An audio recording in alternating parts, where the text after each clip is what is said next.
Je suis Guillaume Bernard, fondateur du SOC, la synthèse opérationnelle du combat au corps à corps.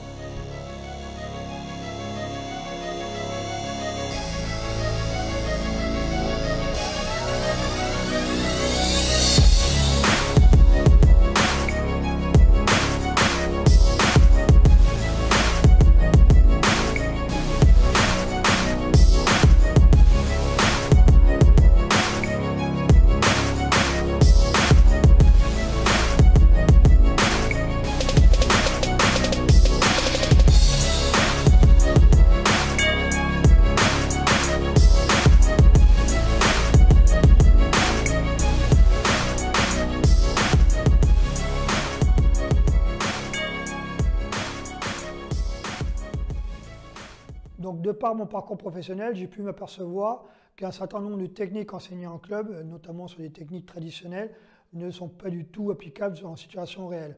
Ayant côtoyé de nombreux policiers, gendarmes, de différents services, on a pu échanger sur les techniques qui sont enseignées à la fois en école et ce qui retrouve sur le terrain.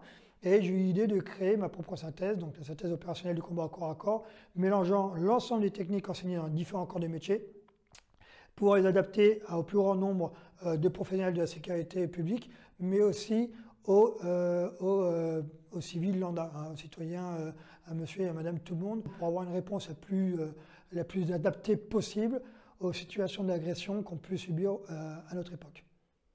On va vous présenter avec Rémi, moniteur au club de Vasse-les-Vins, des techniques sur la thématique qu'on peut rencontrer au niveau du SOC, c'est-à-dire les techniques sur défense et sur percussion, les techniques de défense en saisie, techniques de défense contre armes, les techniques de défense au sol.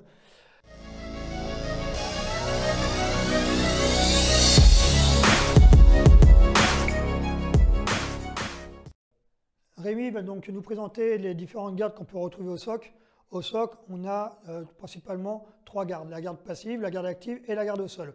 Dans la garde passive, on va retrouver deux formes, les mains vers le bas, les mains vers le haut. Donc pour commencer, la garde passive, les mains au niveau du ceinturon, on va juste se décaler, se mettre trois quarts face par rapport à l'agresseur, avancer donc une jambe, et les mains sont prêtes à pouvoir réagir. Dans la garde passive, main à mi-hauteur, on a les bras croisés devant soi, prêts à pouvoir se défendre sur une frappe des membres supérieurs. La garde passive, les mains vers le bas, ici, on va la privilégier sur une distance plus grande au niveau de l'individu, de l'agresseur, dans une zone de confort d'au moins 1,50 m à 2 m. Et on va privilégier cette garde-là sur une défense, par exemple, d'une technique de jambe. Une technique de jambe de face, ce sera la garde la plus adaptée. Si l'individu se rapproche, à ce moment-là, les mains vont remonter et sans générer un conflit, sans montrer de l'agressivité, sans montrer qu'on est prêt à réagir, on va dissimuler cette garde, c'est des gardes dissimulées. Et on va juste monter les bras à hauteur de la poitrine, à mi-chemin entre le bas-ventre et le visage, prêt à pouvoir réagir si une attaque est portée à ce moment-là. La garde active, à ce moment-là, la situation est dégénérée, on sait qu'on va en découdre, qu'il y a un coup qui va partir. Les mains vont être ouvertes devant le visage, les bras vont être parallèles, les coudes au corps, menton baissé, au niveau des jambes, trois quarts face, ça ne change pas. Pour la garde au sol, si tu veux bien te mettre sur le dos, les pieds sont relevés en direction de l'adversaire. Donc, admettons que je suis l'adversaire. Les pieds sont relevés dans ma direction, prêt à pouvoir me stopper avec les jambes, à me frapper et à pivoter s'il faut. Tu pivotes, il me suit. Ici, à me suivre, prêt à me repousser, à m'empêcher d'avancer sur lui. Voilà. Ça, c'est pour les différentes gardes qu'on peut retrouver au SOC. Ouais. Pour trouver sa position de jambe pour la garde. Pour trouver la position de jambe pour la garde, Rémi est droitier.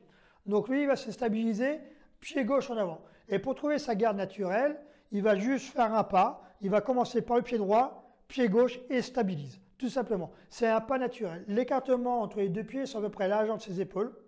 L'écartement entre les deux talons, c'est à peu près la largeur de son corps. Les pieds sont dans la même direction pour faciliter la mobilité. Les bras sont parallèles, les coudes sont en protection d'un côté du foie, de l'autre côté de la rate. Le menton est descendu, les mains en protection du visage. À partir de cette garde, les déplacements. Pour se déplacer vers l'avant, on va pousser sur le pied arrière, puis le rapprocher en respectant les écarts, c'est-à-dire l'écart du corps et l'écart des épaules. Les pieds toujours dans la même direction.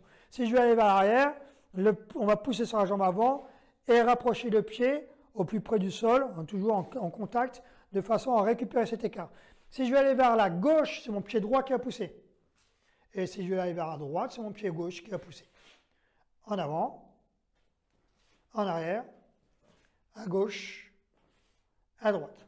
Donc la prise de garde, pied droit, pied gauche, d'accord? Je me stabilise, pied gauche en avant, largeur du corps entre les deux talons, largeur des épaules entre les deux pieds dans la même direction, les bras parallèles, le coude droit protège le foie, le coude gauche protège la rate, le menton est légèrement baissé au niveau de la poitrine. Déplacement vers l'avant, je pousse sur la jambe arrière, je ramène ma jambe arrière. Déplacement vers l'arrière, je pousse sur la jambe avant, je ramène ma jambe avant. Déplacement latéral, si je vais vers Rémi vers ta droite, je vais pousser sur mon pied gauche et je le ramène. Déplacement vers la gauche, je vais pousser sur mon pied droit et je le ramène.